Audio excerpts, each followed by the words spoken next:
Di pertemuan kedua ya, di pertemuan kedua ini kita akan membahas tentang fungsi teori dan penggunaannya dalam penelitian kualitatif. Nah, ini saya buka, nanti selanjutnya bersama Mas Rosi membahas terkait seluk-beluk di bagian kedua ini. Oke, selanjutnya saya persilahkan Mas Rosi untuk menyampaikan materi pada pertemuan pagi hari ini.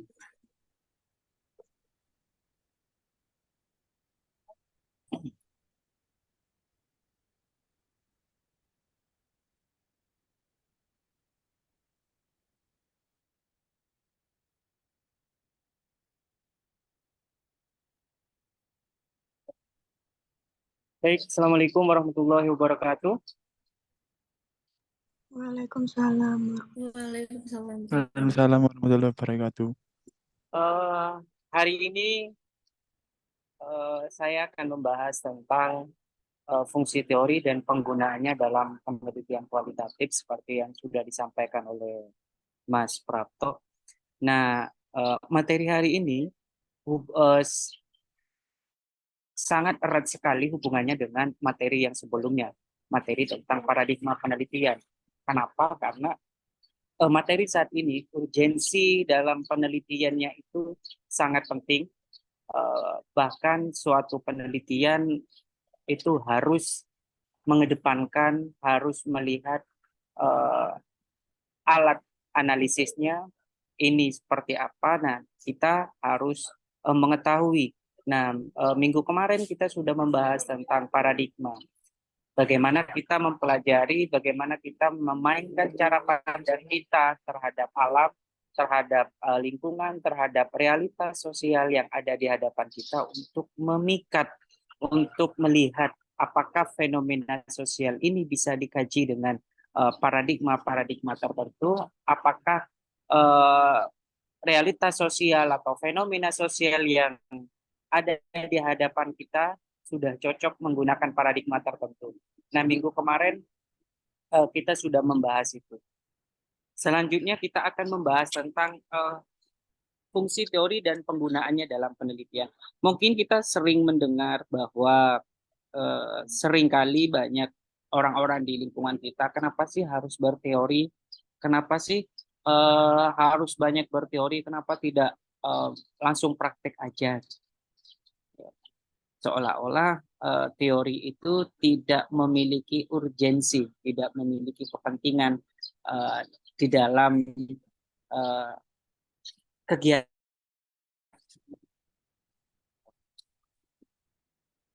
Kita masuk pada definisi teori supaya kita memahami apa itu teori, kenapa teori itu penting. Ada banyak definisi, ya, ada banyak definisi menurut para ahli terkait dengan teori. Tetapi sebenarnya teori itu merupakan suatu alat di mana teori itu digunakan sebagai alat analisis atau pisau analisis. Itu garis besarnya. Secara garis besar, teori itu adalah sebagai pisau analisis. Tapi kita tidak cukup di situ saja. Seperti halnya kita membahas tentang bagaimana cara kita untuk menimbulkan atau menghasilkan sebuah judul. Seperti yang saya gambarkan pada minggu pertemuan pertama.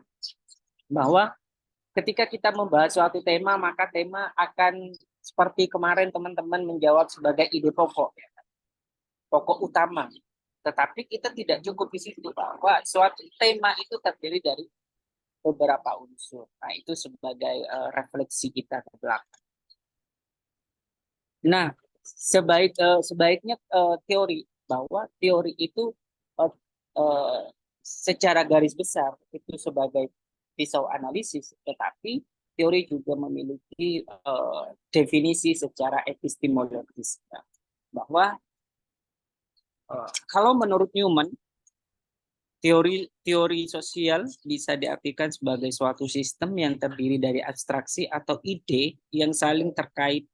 Sistem ini berfungsi untuk mengompres dan mengorganisasi pengetahuan sehingga teori sosial menjadi suatu cara yang singkat untuk mengembangkan pemahaman tentang dunia sosial. Artinya teori sebagai salah satu, kalau kita melihat definisi dari Newman, bahwa teori ini merupakan suatu sistem, di mana sistem, kalau kita belajar masyarakat, bahwa di dalam masyarakat itu ada struktur, di dalam struktur itu ada sistem, di dalam sistem itu ada peran, ada fungsi, ya, terus selanjutnya ada individu. Nah, siapa yang memainkan fungsi, siapa yang memainkan sistem supaya struktur itu berjalan dengan baik di dalam masyarakat, maka individulah yang memiliki peran penting. Nah, sebaliknya di dalam penelitian, ya, teori juga memainkan di dalam suatu penelitian untuk mengarahkan kita, ya, di dalam penelitian, sehingga penelitian yang kita lakukan ketika kita menggunakan teori tertentu sesuai dengan kajian yang kita gunakan, maka kita akan terarah, ini arahnya ke sana. Ya. Selanjutnya bahkan menurut para ahli yang lain, teori ditekankan terhadap pentingnya pengujian dan verifikasi teori melalui penelitian empiris.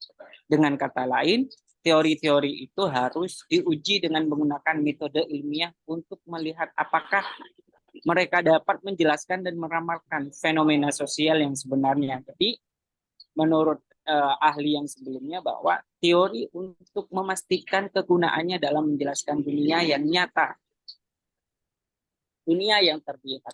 Artinya teori itu berjalan di hadapan kita, menginternalisasi di dalam diri kita untuk melihat, untuk menjelaskan. Ketika kita turun ke lapangan, misalnya nanti saya coba ilustrasikan di materi yang selanjutnya. Teori ini digunakan sebagai pisau analisis yang kemudian untuk membuktikan, untuk melihat situasi di lapangan, untuk melihat apakah kajian yang kita kaji saat ini. Contoh misalnya kayak yang kita diskusikan minggu kemarin membahas tentang administrasi pemerintahan misalnya, ya kan? Apa yang menunjang di situ? Apa yang menunjang ketika kita membahas administrasi pemerintah? Nah, teori di situ memiliki peran, ya, bahwa teori itu nanti saya jelaskan bahwa ada grand theory, ada range middle theory, ya, terus ada applied theory. Nah, itu akan nanti akan menggambarkan, akan memudahkan kita memahami penggunaan teori itu di dalam metode.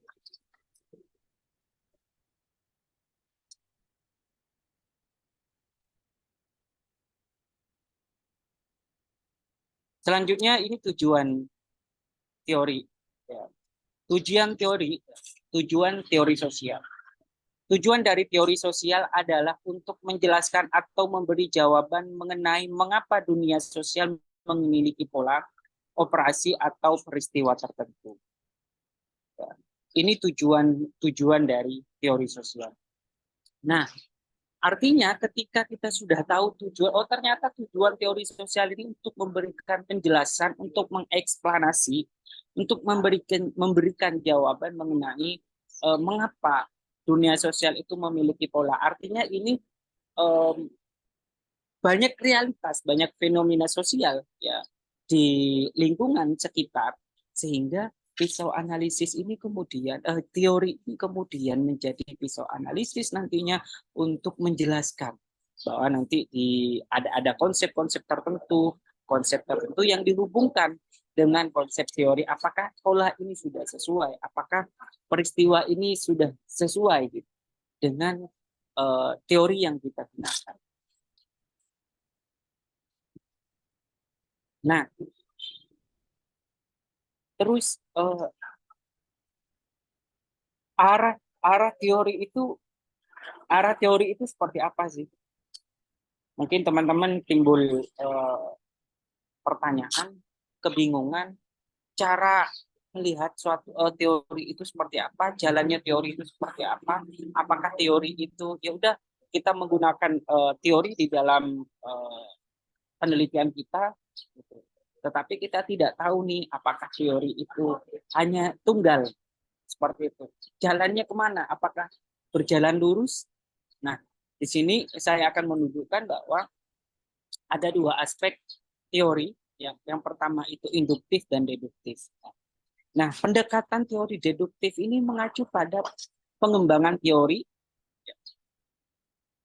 atau hipotesis berdasarkan kerangka konseptual atau teori yang sudah ada sebelumnya. Ini adalah pendekatan yang dari atas ke bawah, yang berarti teori atau hipotesis dikembangkan sebelum pengumpulan data.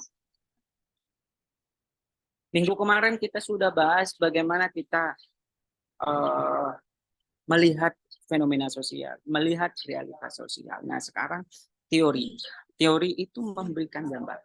Kalau deduktif, kalau saya coba menggambarkan, nanti ada contohnya juga, bahwa ketika kita arah deduktif, arah teori deduktif, kalau induktif itu berangkat dari lapangan ke teori. Jadi ibarat lingkaran, ya, di atas itu ada teori, di bawah ada realitas. Ketika kita berangkat dari teori, maka itu kita menggunakan arah deduktif. Ketika kita berangkat dari realitas, maka itu akan berangkat dari arah induktif. Nah, artinya ketika teman-teman misalnya ketika nih turun ke lapangan nanti, mau buat judul proposal nih, misalnya ingin menulis proposal, teman-teman ini ingin berangkatnya dari mana? Ketika berangkat dari saya ini Pak, saya kemarin itu saya coba datang ke daerah Surabaya, saya melakukan observasi. Setelah observasi ini saya lihat setelah observasi ternyata di Surabaya itu ada isu kemiskinan, di sana itu ada isu gelandangan dan lain-lain. Saya melihat itu Pak, kemudian saya pulang ke rumah, saya buka buku, saya cari ini, belajar, cari ini cocoknya yang di Surabaya ini dikaji dengan apa, menggunakan teori apa misalnya. Nah, ketika kita melakukan cara itu, maka kita sudah melakukan arah sesuai arah induktif. Tetapi ketika kita pertama nih kita berangkat dari teori, belajar teori tertentu, misalnya teori tentang kemarin yang dijelaskan itu teori Anthony Giddens misalnya, dualisme. Belajar nih tentang dualisme, teori dualisme. Ternyata di dalam ketika kita belajar banyak, belajar teori, terus kemudian kita belajar tentang jurnal-jurnal, terus kita diskusi dengan banyak orang. Ternyata teori yang kita pelajari ini menemukan korelasi dengan isu-isu yang berkembang di dalam masyarakat saat ini.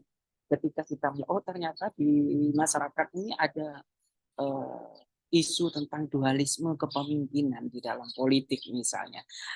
Ini saya akan menguji teorinya Anthony Giddens. Apakah teori ini sesuai begitu dengan isu atau fenomena sosial yang ada di masyarakat. Nah, ini arah teori.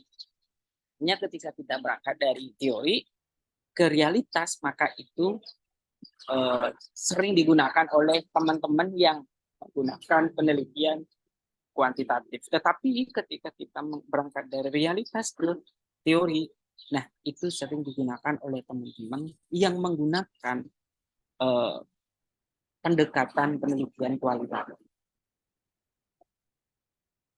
Nah, kalau yang induktif ini berfokus pada pengembangan teori atau konsep dari data empiris atau pengamatan yang mendalam. Ya. Seperti tadi yang saya sampaikan bahwa ini mengedepankan empirical, mengedepankan empirical, kita turun ke lapangan, kemudian apa namanya, kita melakukan konstruksi, ya, merekonstruksi atau mengembangkan teori yang yang ingin kita cari. Artinya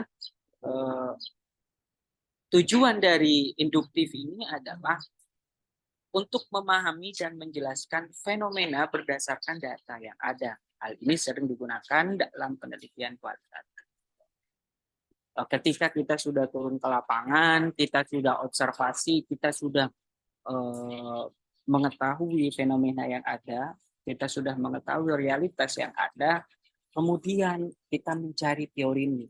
Kita mencari teori yang akan kita kembangkan, yang akan dijadikan sebagai teman perjalanan kita selama penelitian. Ini contoh, ya, bagaimana kemudian arah teori dari deduktif dan arah teori induktif itu bermain. Ya, nah ini gambar pertama, deductive approach. Ya. Nah di sini, ya, di sini, ya, pendekatan deduktif ini, dia berangkat dari teori theoretical framework. Dia berangkat dari teorinya, kemudian turun, ya kan, kemudian turun. Nah ini kemudian ketika kita, teman-teman nanti ingin menulis proposal, harus diperhatikan bahwa teman-teman ini berangkatnya dari mana. Kalau teman-teman ini berangkatnya misalnya dari deduktif, artinya teman-teman itu mengembangkan mengkonstruksi teori, mencari teori-teori, ya. Kemudian setelah menemukan satu teori, kemudian teori itu diuji, ya, kemudian untuk menghasilkan hipotesis, ya, kemudian disesuaikan dengan realitas atau fenomena sosial seperti yang dijelaskan sebelumnya. Sebaliknya juga ini deduktif, ya. Deduktif. Kita berangkat dari bawah, ya, dari empirical social reality, ya, kemudian kita berangkat dari konsepnya, langsung kita ketemu nanti dengan middle range theory. Middle range theory itu penghubung antara grand theory dengan applied theory. Nanti akan saya jelaskan. Kemudian, nah di sini di atas itu theoretical framework. Nah, ini dua perbedaan. Kalau kita berangkat dari teori ke realitas, maka itu kuantitatif atau deduktif. Ketika kita berangkat dari realitas ke teori, dari realitas ke teori, maka itu disebut dengan pendekatan induktif atau yang sering digunakan oleh teman-teman kualitatif.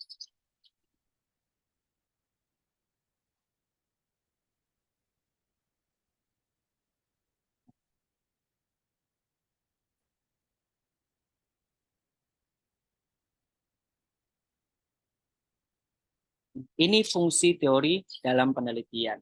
Ya, ada beberapa fungsi teori di dalam penelitian.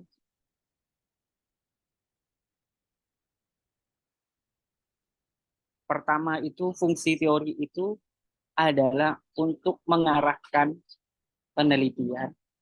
Kita ini arahnya kemana, ini berangkat kemana, ya. Terus kemudian mengembangkan hipotesis, ya. Kemudian rasionalisasi pemilihan metode, seperti yang saya sampaikan kemarin bahwa pada pertemuan pertama paradigma penelitian, ya kan, kita banyak paradigma, ada paradigma metodologi, ada paradigma teori, ya kan. Ketika kita sudah menemukan paradigma teori yang kita gunakan itu apa, ketika kita sudah menemukan paradigma yang kita gunakan itu seperti apa, maka lahirlah nanti sebuah metode, lahirlah sebuah pendekatan. Ya. Kemudian penafsiran hasil, ya. Penafsiran hasil fungsi teori ini ya untuk menganalisis, kemudian untuk menganalisis, untuk mengabstraksikan, ya. Kemudian rekonstruksi konsep, pengembangan konsep, ya.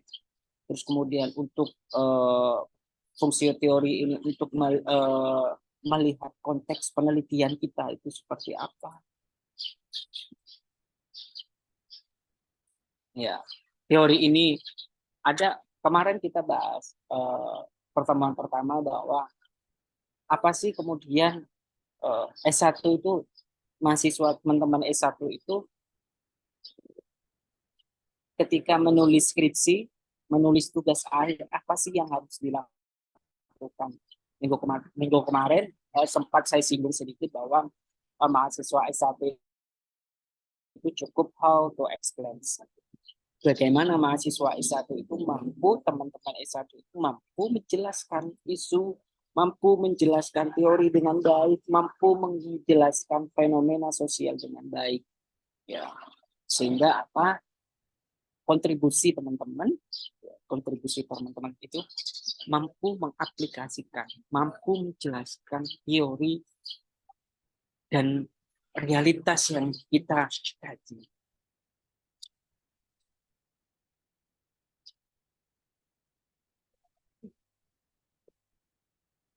Yang perlu diingat bahwa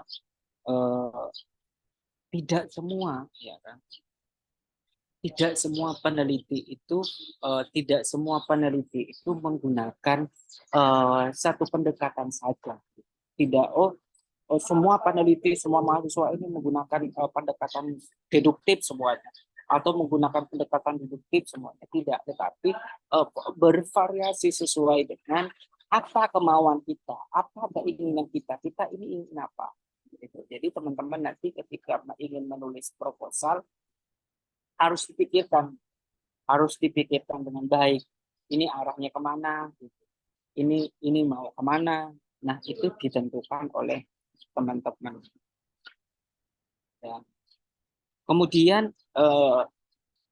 fungsi dari teori itu adalah ketika kita menggunakan teori, ya, kita turun nih ke lapangan. Apakah ini konsep dari teori ini sesuai enggak dengan konsep lokal, dengan konsep di lapangan? Ini teori ini sesuai enggak dengan realitas yang ingin kita kaji. Nah, yang dimaksud dengan perbaikan teori adalah kita ini memberikan sumbangsih secara implikasi teoritik dan implikasi praktik. Ketika sudah menulis proposal, ketika kita sudah menulis skripsi nanti, maka kita akan memberikan implikasi teoritik. Kita akan memberikan implikasi teoritik dan akan memberikan implikasi praktik. Dan itu kemudian membangun, ya, itu untuk membangun, untuk memberikan sumbangsi. Apakah sumbangsi kita itu dalam bentuk kritikan? Apakah bentuk implikasi yang kita sampaikan itu sebagai kritikan atau sebagai pengembangan dari teori itu sendiri? Nah, maka teori itu adalah dasar yang diperlukan untuk mengembangkan pertanyaan, penelitian, merancang penelitian, dan menginterpretasikan hasil. Teori juga membantu menghubungkan temuan individu dengan pemahaman yang lebih luas tentang fenomena yang tertentu. Nah, ini teori. Jadi teori itu memiliki fungsi yang sangat luas.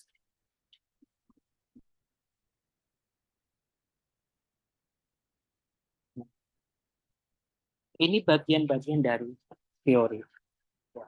Bahwa teori itu mencakup konsep-konsep dan asumsi yang pada gilirannya menentukan hubungan antara konsep-konsep tersebut. Teori membantu kita memahami apakah dua konsep saling terkait atau tidak. Dan jika demikian, bagaimana kedua konsep tersebut terkait satu sama lain, selain hanya mengidentifikasi hubungan antara konsep-konsep, teori juga memberikan alasan mengapa hubungan tersebut ada. Nah, ini bagian-bagian teori. Ada konsep, ada klaster konsep, ada konsep klasifikasi, ada cakupan konsep. Nah, ketika nanti teman-teman menulis, sudah menulis proposal, atau nanti ketika teman-teman turun penelitian ke lapangan, yang harus diperhatikan adalah konsep dari teori itu. Kemudian setelah sudah diperhatikan konsep dari teori itu, maka ketika kita berada di lapangan, maka kita harus menyesuaikan konsep yang ada di lapangan. Artinya kita lihat konteks lokal. Misalnya contoh nih, ketika nanti teman-teman membahas tentang PKH misalnya. Ketika kita melihat dari BPS, ternyata BPS itu ada 4 kriteria orang miskin. Salah satu contoh misalnya rumahnya pakai kayu, lantainya kayu, terus semuanya kayu, dinding kayu. Nah, ketika kata BPS, ketika rumahnya pakai kayu, maka itu miskin. Contoh ini ya, ketika kata BPS rumahnya ini kayu, maka itu miskin. Nah, kita nih datang ke lapangan di satu daerah misalnya, ketika kita penelitian di daerah A. Ternyata di daerah A itu banyak hutan-hutan yang mana daerah itu menghasilkan kayu yang luar biasa. Nah, masyarakat setempat itu lebih senang dan lebih senang menggunakan rumah itu menggunakan dinding kayu, lantai kayu, dan lain-lain. Nah, ketika kita berada di posisi yang seperti itu, kita tidak bisa menjustifikasi bahwa orang ini miskin, belum tentu. Walaupun kata BPS ini miskin, belum tentu. Ketika kita turun ke lapangan, kita perhatikan konteks lokal. Ketika kita perhatikan konteks lokal, kita lihat kita tanya sama informan, sama orang yang akan kita wawancara. Kita perhatikan konteks lokal. Nah, itu sesuaikan antara konsep yang ada di teori dengan konsep secara konteks lokal. Kita melihat bahwa ternyata miskin bagi BPS yang rumahnya pakai kayu dan lain-lain itu ternyata berbeda dengan konteks lokal, bahwa di daerah tersebut misalnya ada beberapa rumah yang mereka menggunakan kayu. Kenapa? Karena mereka memanfaatkan kayu yang ada, sumber daya alam yang ada, sehingga dijadikan sebagai alat, sebagai sebagai bentuk ya, penghargaan atau pemanfaatan dari sumber daya alam itu sendiri. Ini jenis-jenis teori. Seperti yang disampaikan sebelumnya tadi, ada arah teori, maka selanjutnya kita harus belajar tentang jenis teori. Jenis teori itu ada 3, ada grounded theory atau grand theory, ada middle range theory, ada applied theory. Grand theory itu merupakan teori utama, middle range theory itu penghubung, applied theory, teori yang berkaitan dengan isu sentral. Nah, artinya contoh nih, ketika teman-teman untuk membedakan mana grand theory, mana middle range theory, mana applied theory. Ya, contoh nih, ketika teman-teman misalnya Marta menulis tentang menulis proposal, menulis penelitian tentang tentang manajemen lah, tentang manajemen pasar dan lain-lain. Nah, grand theory ini apa? Grand theory ini teori utama yang berkaitan dengan ilmu yang kita pelajari. Misalnya grand theory-nya apa? Ilmu pemerintahan misalnya. Kita cari nih grand theory ilmu pemerintahan. Kemudian ada middle range teori, penghubung antara applied theory. Applied theory ini teori yang berkaitan dengan isu utama. ketika kita membahas tentang tadi manajemen pasar, teori apa yang kita gunakan di teori apa yang kita gunakan? Ketika tadi membahas tentang kemiskinan, misalnya kita menggunakan teori budaya kemiskinan atau menggunakan teori perangkap kemiskinan, ya kan? Itu apply teorinya perangkap kemiskinan. Nah, kemudian kita cari penghubung antara grand theory dengan apply teori. Itu apa? Penghubungnya seperti apa? Yaitu tadi konsep yang membawa kita middle range theory. Ada grand theory, ada middle range theory, ada apply theory. Ketika nanti teman-teman apa, boleh tidak saya menggunakan grand theory aja? Boleh tidak saya menggunakan grand theory saja? Nah, itu ya, ketika kita hanya menggunakan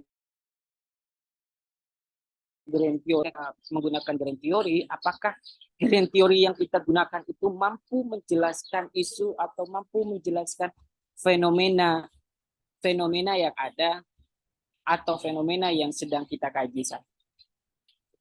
Jadi jenis teori itu ada tiga, ada grounded theory, ada middle theory, ada applied theory. Nah, selanjutnya level teori.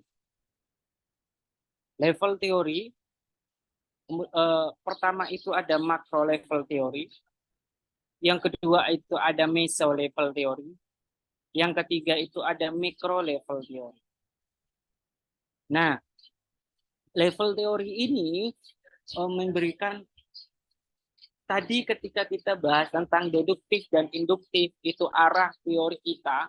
Oh, kita ini berangkatnya dari mana? Dari apa namanya? Berangkat dari teori kah? Berangkat dari realitas kah? Nah, sekarang level teori ini bentuk jalan analisis kita.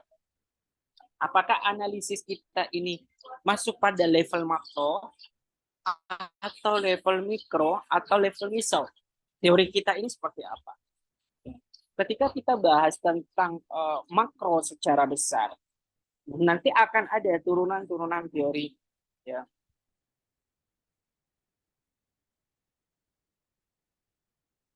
Nah, seperti ini, ya. Ketika level makro, level meso dan level mikro, ya.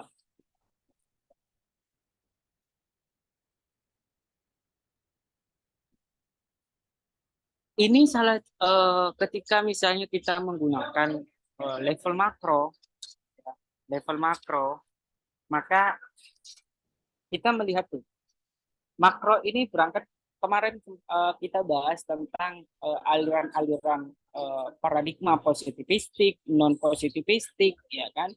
Kita sudah bahas itu pada minggu pertama. Saya coba buka.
Oke,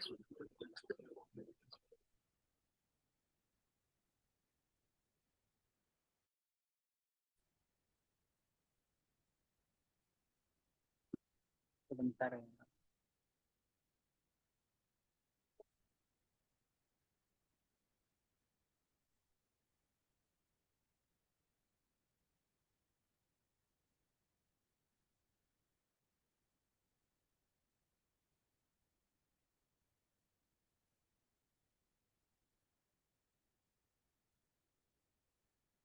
Nah, di level teori, ya, di level teori ini nanti teman-teman bisa baca buku dari Newman. Teman-teman nanti bisa baca buku dari Newman pengembangan, untuk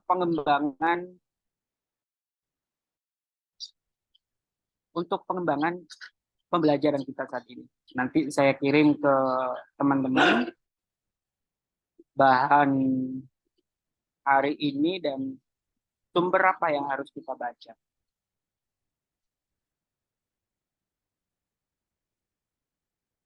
Kita lanjut pada level teori. Ya. Kita lanjut pada level teori. Yang pertama itu makro. Makro itu kajian besar sekali. Ya kan?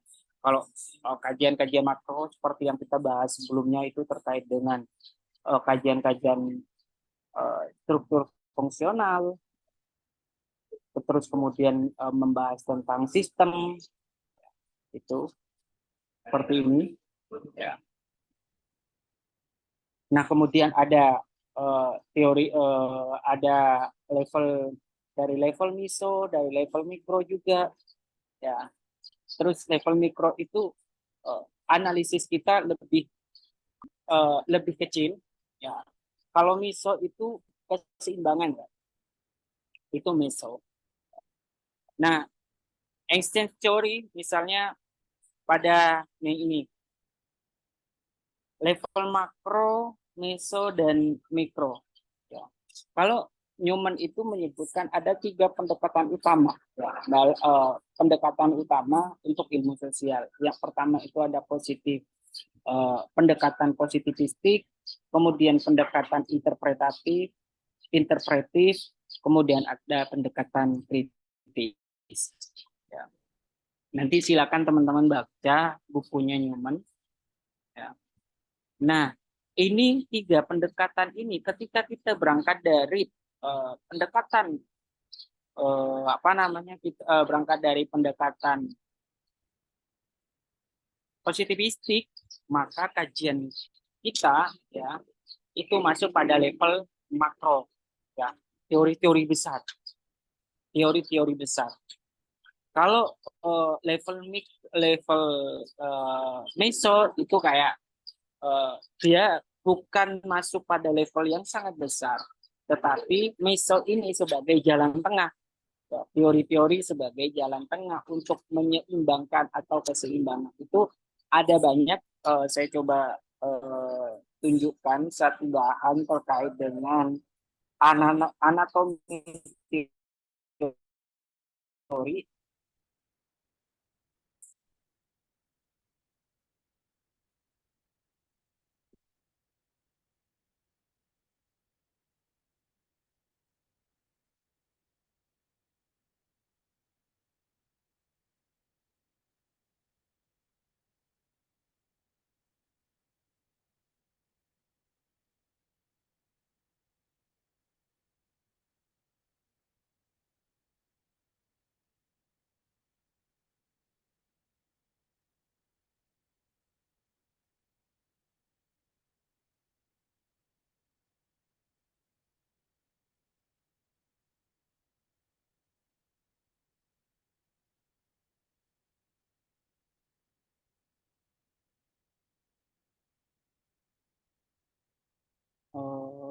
Desktop.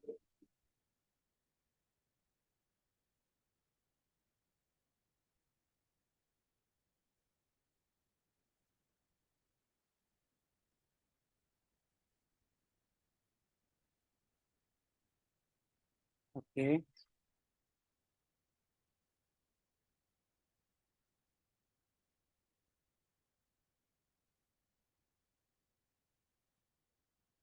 Ini sudah nampak ya?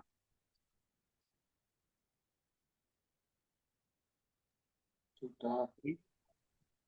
Kita Ya. ini berangkat dari ketika kita masuk pada level makro, ini bahan.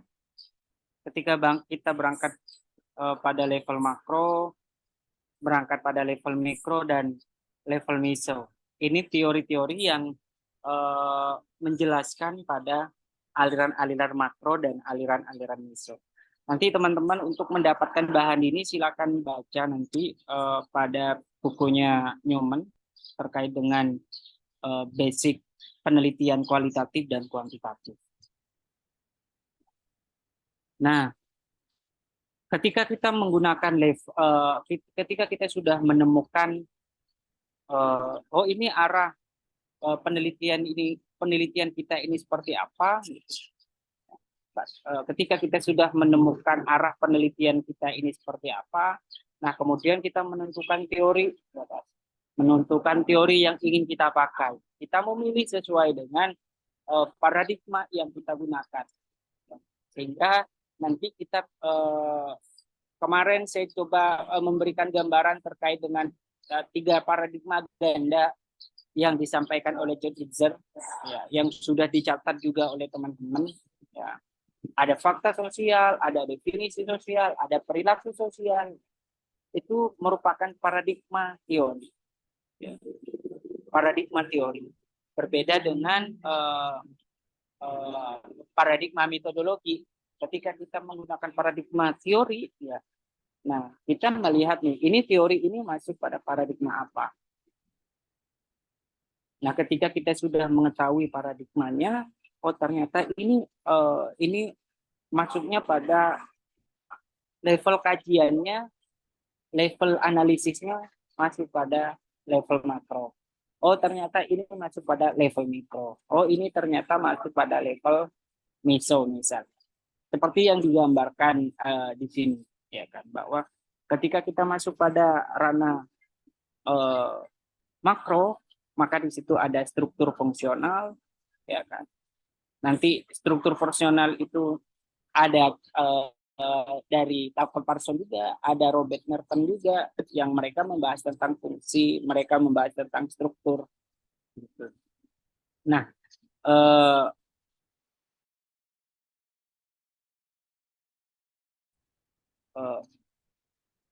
level miso, ketika masuk pada level miso, misalnya nanti ada contoh intransmo simbolik, ya kan. Nah ini ada Irving Goffman. Nah Irving Goffman ini secara teori dia itu sebenarnya mikroanalisis, tetapi dia bisa masuk juga pada mesoanalisis.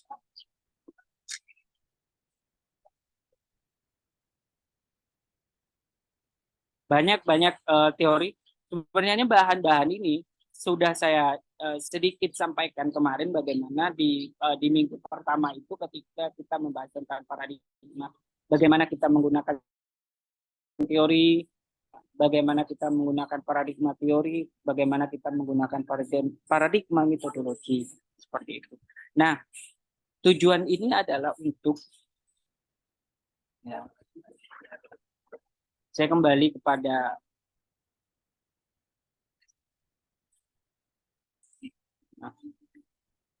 level teori ini, ya, level teori ini digunakan sebagai bentuk cara kita untuk mengetahui kajian kita ini arahnya kemana. Ya. Ketika kita memilih satu teori, misalnya, oh saya menggunakan teorinya Emil Durkheim misalnya, oh saya menggunakan teorinya Merton, oh saya menggunakan teorinya Michel Foucault, kita menggunakan. Nah kita itu tahu, oh ini level analisisnya, unit analisisnya, misalnya ini masuk pada makro, ini masuk pada meso, ini masuk pada mikro. Sehingga kita mengetahui nih teori mana yang masuk pada level makro. Nanti saya kasih tahu, saya kasih bahan, kemudian bisa teman-teman pelajari. Ini 3 pendekatan. Ini 3 pendekatan utama untuk ilmu sosial. Menurut Newman itu ada pendekatan positivistik, interpretatif, dan critical approach. Nah, 3 pendekatan ini seperti minggu kemarin, ya kita bahas tentang ini juga positivistik, interpretatif, dan critical pendekatan kritis. Nah, tiga pendekatan ini, ya, pendekatan ini sudah banyak digunakan oleh banyak orang, oleh banyak peneliti, baik mahasiswa S1, S2, S3, bahkan mereka yang sudah menjadi peneliti atau mereka menjadi aktif di dunia penelitian yang lain. Nah, sama halnya dengan sama level teori ini. Ya, pendekatan ini juga mengarahkan kita, ya, tiga pendekatan. Kalau kita memilih positivistik misalnya, berarti arah kita itu untuk menguji teori. Nah, seperti yang dijelaskan sebelumnya bahwa ada unit analisisnya, ada level unit analisisnya seperti itu. Ketika kita menggunakan pendekatan positivistik, kalau misalnya teman-teman menggunakan pendekatan positivistik. Ketika menggunakan positivistik, maka kita akan turun. Ya, ini metodologinya pakai metodologi apa? Oh, ketika menggunakan pendekatan non positivistik, ya, seperti interpretatif, nanti teman-teman metodologinya menggunakan apa? Itu sudah kita bahas pada minggu lalu. Silakan teman-teman diperdalami lagi, terus belajar, artinya dipastikan bahwa materi sebelumnya dengan materi nanti berkelanjutan itu masih memiliki korelasi yang tidak boleh kita tinggalkan. Artinya dari materi pertama nanti sampai materi kita memiliki korelasi hubungan yang sangat penting yang dapat kita aplikasikan ketika kita turun ke lapangan atau ketika kita menulis proposal penelitian. Nah, sejauh ini ada yang ingin ditanyakan? Monggo, sebelum kita lanjut.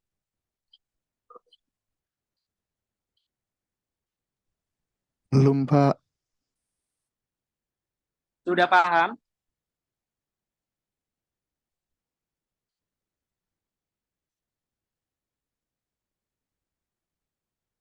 Halo?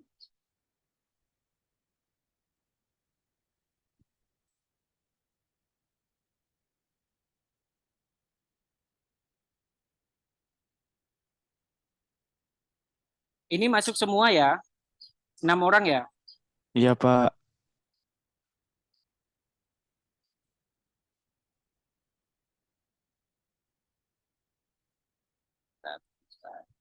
Fauzi nggak masuk. Siapa nggak masuk? Fauzi belum. Iya, Pak Fauzi. Oh, Fauzi.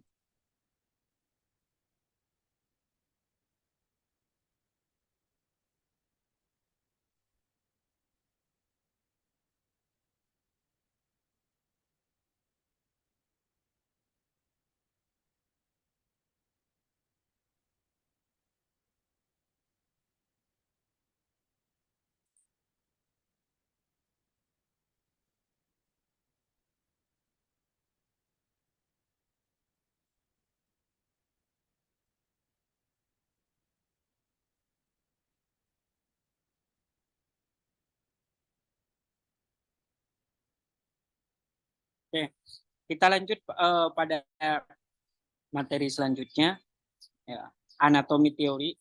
Nah, ketika tadi kita belajar tentang level teori, ya, kita belajar juga jenis teori, pendekatan, terus kita masuk pada anatomi teori. Nah, di sini ada teori-teori.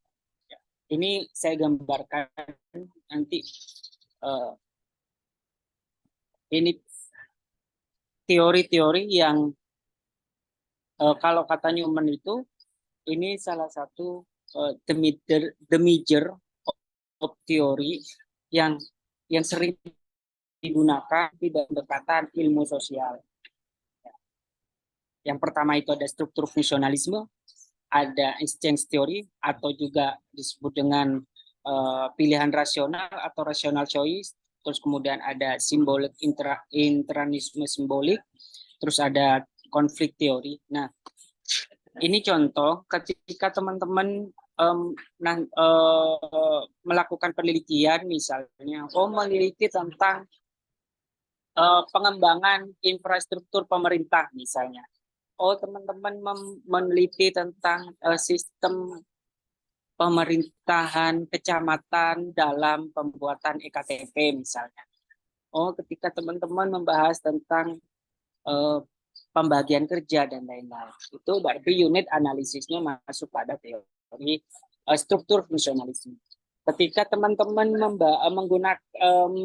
membahas tentang peluang, membahas tentang imbalan, persetujuan, harga, norma, keuntungan, ya, rasionalitas, ya. Ketika berkaitan itu, maka teori yang bisa digunakan oleh teman-teman terkait dengan exchange teori atau pertukaran atau pilihan rasional, ya. Kemudian berkaitan dengan simbol yang kemarin kita juga bahas tentang simbol diri sendiri, baik tentang kelompok, ya kan. Terus terkait permainan peran, terkait dengan persepsi, itu berkaitan dengan simbol. Berarti teori kita menggunakan teori interisme simbol. Ketika teori konflik misalnya, itu berkaitan dengan kekuasaan, eksploitasi, perjuangan, ketidaksetaraan, keterasingan, dan lain-lain. Nah, teori-teori ini dapat kita gunakan ketika kita sudah menemukan. Nah, kembali lagi kepada tadi, apakah kita berangkat dari realitas atau berangkat dari teori? Ketika teman-teman nih berangkat dari realitas, misalnya di lapangan sudah menemukan tentang isu. Isu tentang misalnya tentang kekuasaan kepala camat, misalnya. Kepala camat yang memiliki kekuasaan yang memang tidak bisa dilanggar, atau mereka itu, kepala camat itu memiliki kekuasaan yang tidak bisa ditentang oleh anak buahnya. Berarti itu ada kekuasaan, ada eksploitasi. Kekuasaan kepala camat ternyata di bawahannya juga dieksploitasi. Nah, ketika tahu nih, berarti tinggal teman-teman mencari teorinya. Ini masuk pada teori ini, masuk pada teori konflik. Ini masuk nggak ya pada teori simbolik intranisme, ya, interasionisme simbolik. Ini masuk tidak pada struktur fungsionalisme, ini masuk tidak pada rational choice. Ini gambaran banyak sekali turunan-turunan teori dari 4 pendekatan ini. Banyak sekali. Kalau simbolik intranisme simbolik ini aliran-aliran dari Chicago, ya, bisa teman-teman nanti pelajari. Ini sebagai contoh bahwa ketika kita ke lapangan, ketika kita ingin menulis skripsi, ketika teman-teman nanti ingin menulis proposal, ya, ketika sudah mengetahui isunya, tinggal pilih teorinya. Ketika terkait dengan sistem, ternyata struktur fungsional nih. Ketika terkait dengan peluang, misalnya, terkait dengan rasional, berarti ini terkait dengan pilihan rasional atau rasional. Ketika terkait dengan penelitian baik tentang individu maupun kelompok atau permainan peran atau persepsi yang di dalamnya ada simbol-simbol tertentu, maka itu interaksionisme simbol. Selanjutnya terkait dengan kekuasaan, eksploitasi. Nah, ini berkaitan dengan teori konflik. Nah, tinggal bagaimana kita memainkan peran. Kita itu sebagai peneliti itu memiliki peran utama. Kita sebagai peneliti itu adalah instrumen penting. terpenting atau kalau saya menyebutnya, saya ini adalah peran utama ketika saya berada di lapangan atau ketika saya ingin melakukan penelitian. Saya berhak untuk memilih atau saya berhak mencari realitas tersebut, saya berhak mencari fenomena, saya berhak menentukan teori saya berhak menentukan metodologi saya sesuai dengan realitas atau fenomena yang sudah kita lihat di lapangan. Ya. Seperti saya kembali kepada gambar ini. Nah, ketika kita memiliki peran terkait dengan sebagai individu yang melakukan penelitian, oh saya sudah turun ke lapangan nih, atau saya sudah banyak belajar tentang isu-isu, atau saya belajar tentang teori-teori tertentu untuk kemudian dimasukkan kepada fenomena yang ingin kita kaji atau kita yang ingin saya jadikan sebagai pisau analisis. Maka diri kita itu berhak menentukan terkait penggunaan menentukan arah pilihan kita ingin menggunakan teori apa, atau kita berangkat dari mana. Nah, itu penting untuk penting untuk terus diingat bahwa jangan sampai nanti teman-teman ketika turun ke lapangan bingung, atau teman-teman ketika ingin menulis skripsi itu bingung, ini mau menggunakan teori apa, ini mau menggunakan metodologi apa gitu. Minggu kemarin sudah saya kasih tahu bagaimana cara mencari judul, bagaimana cara membuat judul. Ketika saya kasih tahu unsur tema itu apa gitu. Nah, perhatikan gitu. Oh, ternyata unsur tema itu ada isu, ada fenomena. Jadi secara epistemologis tema itu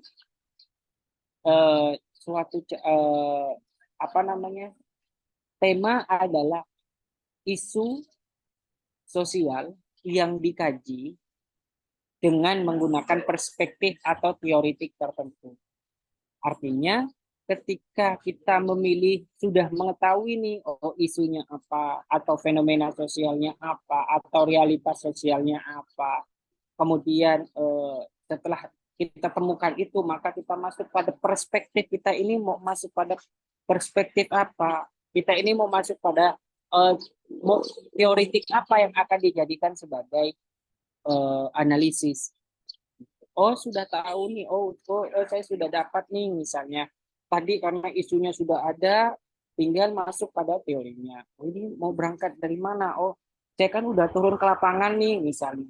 Itu kan sudah tergambarkan, sudah memberikan penjelasan tersendiri kepada kita bahwa ketika sudah tahu tentang isunya, berarti itu kita berangkat dari empirik, ya. Karena kita sudah melakukan observasi, ya. Tetapi ketika kita masih ngambang, tidak tahu, bingung, masih ngambang, tidak mengetahui isunya apa, kemudian teman-teman fokus pada, saya mau belajar dulu nih gitu, saya mau belajar dulu, siapa tahu nanti ketika saya belajar teori tertentu, teorinya si A, dari teori itu mengarahkan saya untuk menemukan fenomena sosial.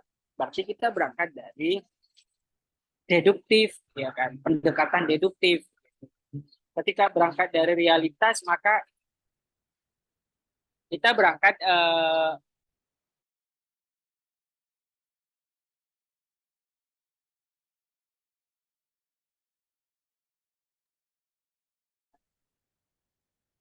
nah, ini penting diingat oleh teman-teman, ya.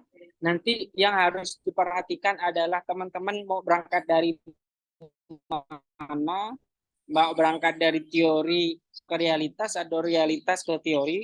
Kemudian nanti teman-teman yang harus ingat lagi adalah jenis teori yang ingin jenis teorinya, grand teorinya, terus middle range teorinya, ya kan. Sekali lagi bahwa grand teori itu adalah teori utama, kemudian middle range teori itu ada penghubung, kemudian apply teori itu adalah teori yang berkaitan dengan isu sentral. Nah, itu nanti teman diingat seperti yang sudah dijelaskan. Ya. Dan nanti ketika menulis, jadi kan timbul pertanyaan lagi kepada kita, Pak, teori ini bagian kerangka teori ini maksudnya nanti di bagian mana, di proposal misalnya. Ya. Nanti ini masuk pada masuk di area mana, di skripsi gitu. Itu mungkin timbul pertanyaan yang seperti itu. Saya coba berikan singkat, nanti kita bahas itu di pertemuan selanjutnya. Deskripsi itu ada apa saja, gitu. Babnya itu isinya apa saja, yang intinya adalah ketika kita membahas teori itu ada di bab 4, ada di bab 2 di kerangka teoritik atau tinjauan pustaka. Tetapi teori juga nanti menjadi sebagai pisau analisis ketika sudah di lapangan, sudah menemukan data dan lain-lain, nanti kita analisisnya menggunakan teori yang kita gunakan, itu baik grand teorinya, middle range teorinya, atau apply teorinya. Seperti itu. Nah, untuk konsep ya kan, untuk konsep ketika kita ternyata teori yang digunakan ini konsepnya ini bla bla bla bla. Ketika turun ke lapangan ternyata tidak sesuai dengan konsep yang dipelajari di teori yang sudah kita pilih itu. Secara kualitatif, kalau kita sebagai peneliti kualitatif itu sah-sah saja kita mengubah di lapangan, gitu. Bebas. Jadi ternyata kayaknya nggak sesuai deh, kayaknya saya salah teori nih secara metodologi gitu. Teman-teman yang menggunakan kualitatif sah-sah saja mengubah teori yang kita gunakan, baik itu ketika sudah ada di lapangan, karena ada kecenderungan ini ternyata kalau tetap menggunakan teori ini, kalau tetap menggunakan pisau analisis ini, nanti ada pertanyaan yang belum terjawabkan, atau ada pertanyaan yang kemudian belum bisa dijangkau. Nah, itu secara kualitatif itu bisa berubah.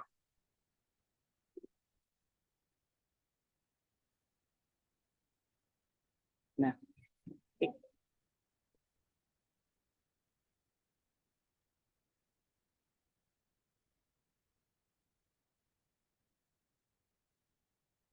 ada yang ingin ditanyakan, monggo.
Oke. Selanjutnya kita coba membahas tentang langkah-langkah penelitian. Apa sih yang pertama kali yang harus kita lakukan? Apa yang harus kita lakukan? Di sini pertama yang harus kita lakukan adalah kita harus memilih topik. Seperti yang sudah saya sampaikan di awal juga, kemarin juga sudah sampaikan bagaimana kita menentukan topik. Kemudian kita fokus question, kita membuat pertanyaan penelitian. Setelah setelah kita menemukan topik, setelah kita memilih topik, selanjutnya adalah fokus question. Kita membuat pertanyaan. Kemudian kita masuk pada desain studi. Nah, kita ini desain studinya apa? Seperti itu. Nah, Kemudian nanti ini langkah-langkah penelitian yang bisa kita lakukan. Oh, apakah kemudian bisa tidak Pak, misalnya saya tidak berurutan. Ya. Saya tidak berurutan, misalnya saya dari pemilihan topik langsung ke interpretasi data, atau langsung ke inform other, atau kepada inform other ini maksudnya publikasi ya, laporan akhir. Ketika kita masuk, apakah langsung? Ya, tidak bisa, semuanya itu memiliki step, memiliki langkah-langkah tertentu. Ketika pemilihan topik langsung menginterpretasi data, sedangkan kita belum membuat focus question, belum membuat desain studi, ya kan, belum mengumpulkan data, belum menganalisis data, belum menginterpretasikan data, ya. Nah ini langkah-langkah penelitian yang kemudian dapat teman-teman gunakan, yang kemudian dapat teman-teman lakukan, bahwa ketika kita ingin menulis skripsi, nanti teman-teman ketika ingin menulis skripsi yang harus diperhatikan adalah yang pertama topik. Ya. Nah, kemudian setelah itu, setelah kita memilih topik, maka teman-teman membuat research question, ya, pertanyaan penelitian. Kemudian nanti tentukan desain studinya apa. Ya, setelah sudah menentukan desain, oh ini desain studi kasus misalnya, oh ini fenomenologi, oh ini kualitatif dan lain-lain. Baru kita mengumpulkan data. Kita turun ke lapangan. Setelah turun ke lapangan, kita sudah mendapatkan data di lapangan, maka langkah selanjutnya yang harus kita lakukan adalah analisis data. Kita menganalisis data. Kemudian setelah analisis data sudah selesai, kita interpretasikan data. Kita interpretasikan data itu seperti apa. Kemudian setelah itu kita laporan akhir. Ya, laporan akhir kalau mahasiswa bisa nanti di ujian akhir dan lain-lain. Apakah penelitian ini berlaku hanya untuk mahasiswa saja? Tentu tidak. Banyak teman-teman peneliti di luar yang juga menggunakan pendekatan-pendekatan atau paradigma tertentu, paradigma penelitian yang mereka pilih. Setelah langkah penelitian, setelah tadi, ya kan,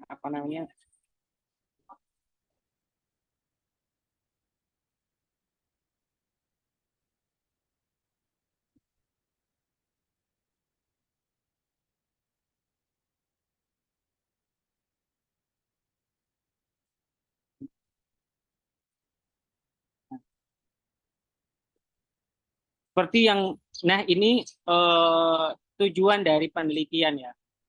Tujuan dari penelitian, biar teman-teman memahami, seperti yang sudah saya sampaikan, bahwa tujuan dari penelitian itu ada 3. Ada exploratory, ada describe, ada explanatory.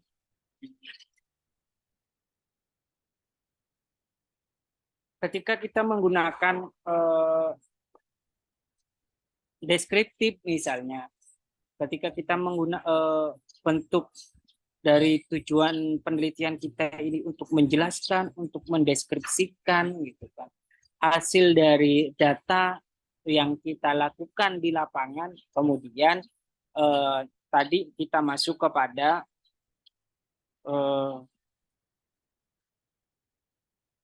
setelah mengetahui tujuan penelitian kita tadi, ya, tujuan kita itu seperti apa, maka kemudian kita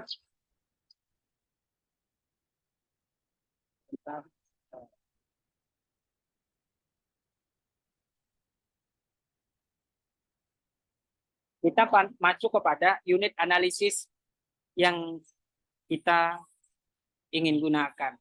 Oh, udah tahu nih, oh ternyata penelitian saya ini untuk mendeskripsikan atau explanatory misalnya atau mengeksplanasi dan lain-lain. Nah, ada penjelasan juga yang terkait dengan explanatory, yaitu seringkali digunakan oleh teman-teman yang menggunakan aliran-aliran positivistik atau aliran kuantitatif. Tetapi kalau teman-teman yang berada di lingkungan kualitatif, ya sering biasanya eh, hanya fokus pada mendescribe, menjelaskan, ya. Gitu. Nah, di sini peran penting di level teori ini, ya. Level teori ini sangat penting karena untuk mengarahkan kita eh, ke arah penelitian kita, apakah to describe tadi, describe tadi itu masuk pada ini to describe itu apakah bisa tidak masuk pada unit analisis yang sangat makro atau dia masuk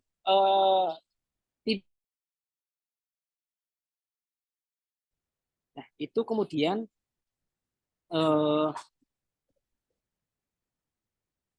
ditentukan oleh kita ketika kita sudah mengetahui teorinya apa tadi to describe apa namanya tujuan dari teman-teman menulis skripsi itu apa? Tujuan saya itu describe Pak, menjelaskan, mendeskripsikan dan lain-lain. Nah, kita masuk nih lagi kepada unit analisis kita, lihat apakah ini masuk pada unit makro, unit meso atau unit mikro. Nah, ini perlu diperhatikan oleh teman-teman.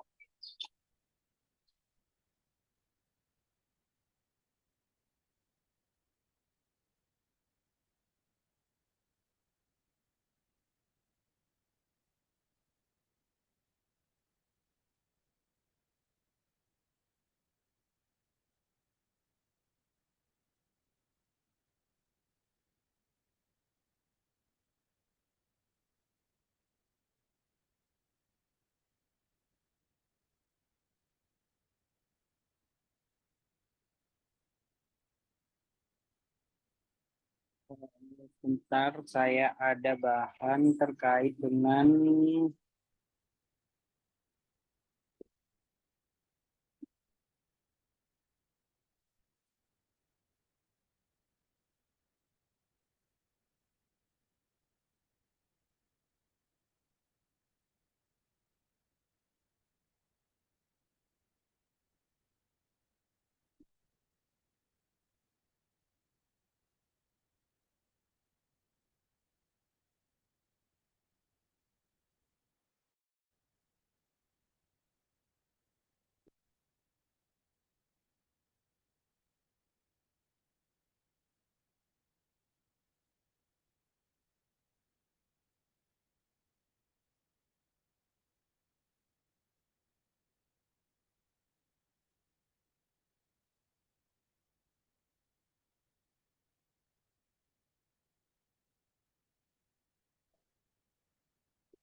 Oke, teman-teman ada yang ingin ditanyakan, monggo.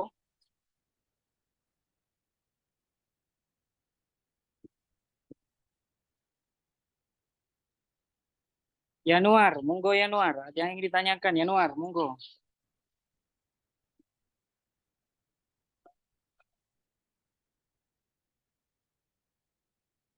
Halo,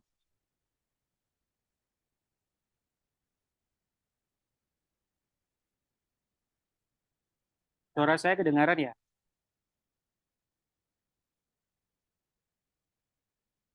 Nabila, ada yang ingin ditanyakan, Nabila?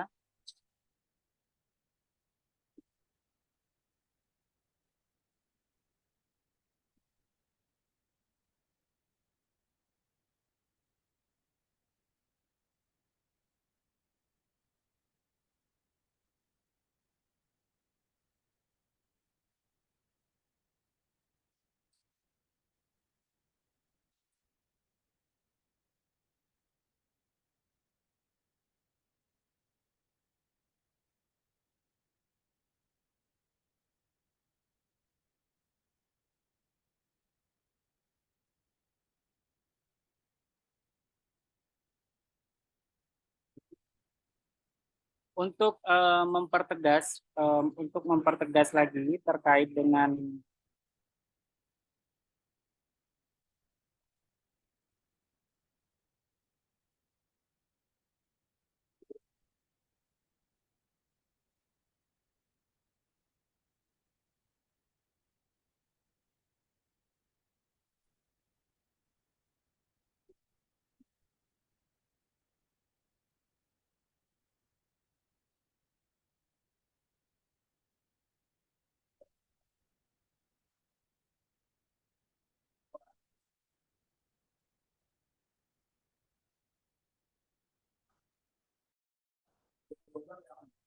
untuk mempertegas lagi bahwa teori ini sebagai pisau analisis ya yang dapat teman-teman gunakan ketika teman-teman melakukan penelitian.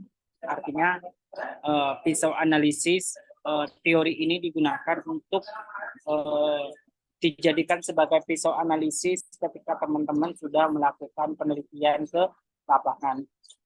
Perlu diperhatikan bahwa ketika teman-teman menggunakan teori, jangan asal pilih. Oh, saya menggunakan teori ini, Pak. Oh, saya menggunakan teori ini, Pak. Sesuaikan dulu, ya. Sesuaikan dulu apakah kita yang memilih teori ini sesuai dengan cara kita. Ketika kita ingin menulis, ingin melakukan penelitian. Caranya bagaimana gitu? Kita harus perhatikan terkait dengan cara kita melakukan penelitian. Apakah kita berangkat dari lapangan atau kita justru berangkat dari teori?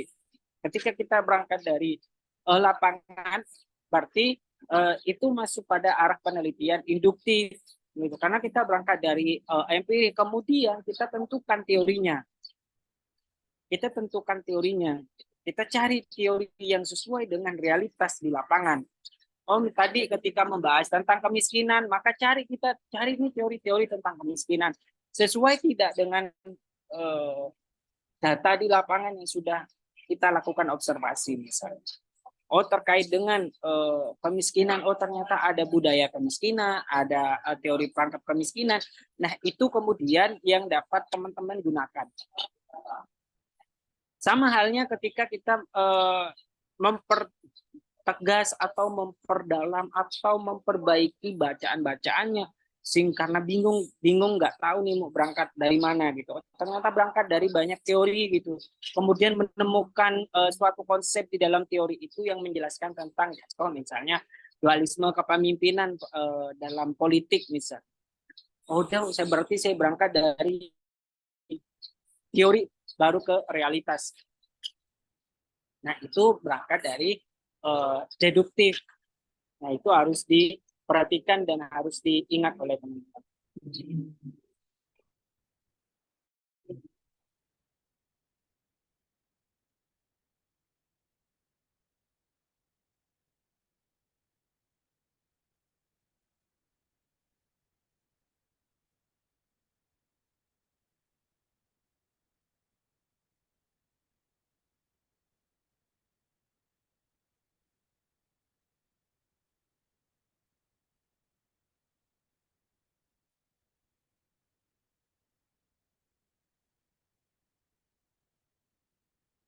Kalau bingung, misalnya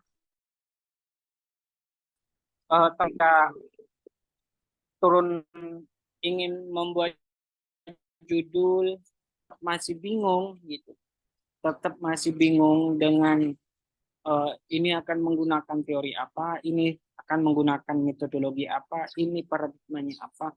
Ikuti langkah yang sudah saya jelaskan pada minggu pertama.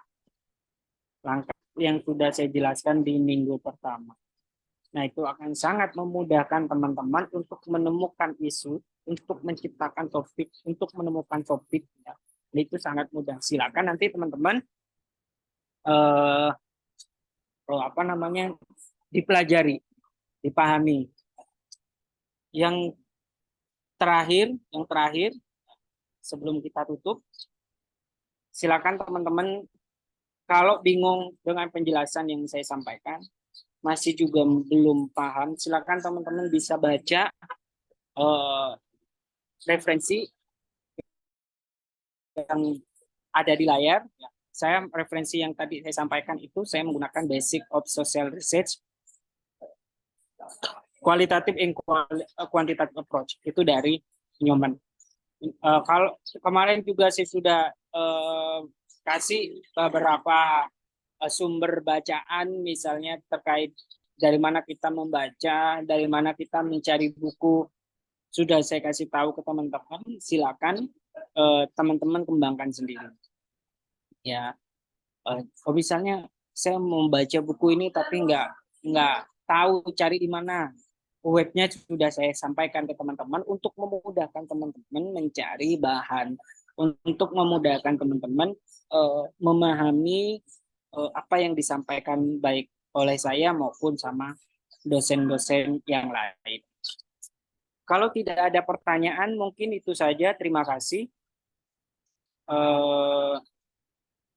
Atau sekali lagi saya tanyakan, ada pertanyaan?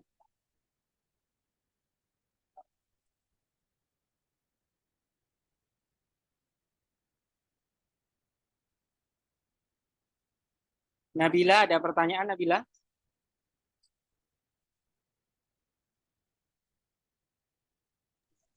Enggak, Pak. Gufron, ada pertanyaan Gufron? Cukup, Pak. Januar?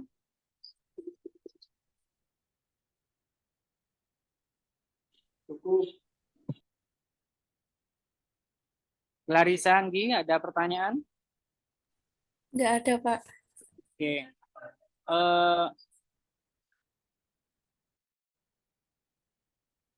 Kalau tidak ada, Mas Prapto masih ada di dalam ya? Masih ada di Zoom? Ya,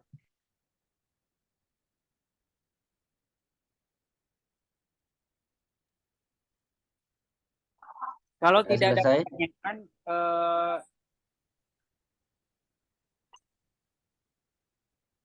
kalau tidak ada pertanyaan, saya akhiri. Terima kasih. Ini Mas Prapto masih di ruang di Zoom?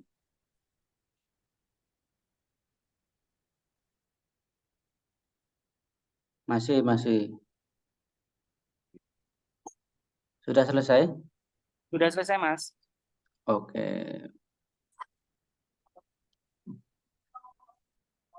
Oke. Gimana teman-teman? Jelas? Jelas, Pak. Oke. Nanti mungkin di beberapa pertemuan nanti mungkin bisa disinggung apa namanya? Bisa diminta ya. Misal mencari apa namanya? Fenomena yang menarik, terus itu bisa dianalisis menggunakan apa? Pendekatan metodenya apa gitu. Gitu Mas Osi. Biar Iya. apa namanya? Teman-teman ini update juga terkait beberapa fenomena, terutama saat ini kan relate ya dengan ilmu pemerintahan, terutama menjelang pilpres atau kasus korupsi atau kasus ya beberapa kasus yang saat ini ramai atau dinamika PJ Bupati dan macam-macamnya itu. Ya mungkin biar teman-teman ini juga mengikuti perkembangan pemerintahan saat ini gitu. Nanti untuk bahan saya kirim ke Marta seperti yang kemarin. Untuk bahan nanti saya kirim ke Marta, untuk sumber bacaan juga nanti saya kirim ke Marta. Dan teman-teman, kemarin saya sudah rekomendasi beberapa web yang bisa teman-teman akses untuk mencari bahan bacaan. Ya, itu silakan teman-teman akses. Kalau misalnya minim bacaan atau tidak memiliki uang untuk beli buku atau sumber bacaan, silakan sudah saya tunjukkan ke teman-teman, yang sudah saya berikan ke teman-teman, silakan manfaatkan itu untuk memudahkan lagi teman-teman memahami isu-isu sosial, memahami baik metodologi dan mata kuliah lainnya. Mungkin itu Mas Prapto. Terima kasih. Oke. Sudah di capture? Sudah? Oke. Untuk ini pemenuhan administrasi. Oke, sekian teman-teman.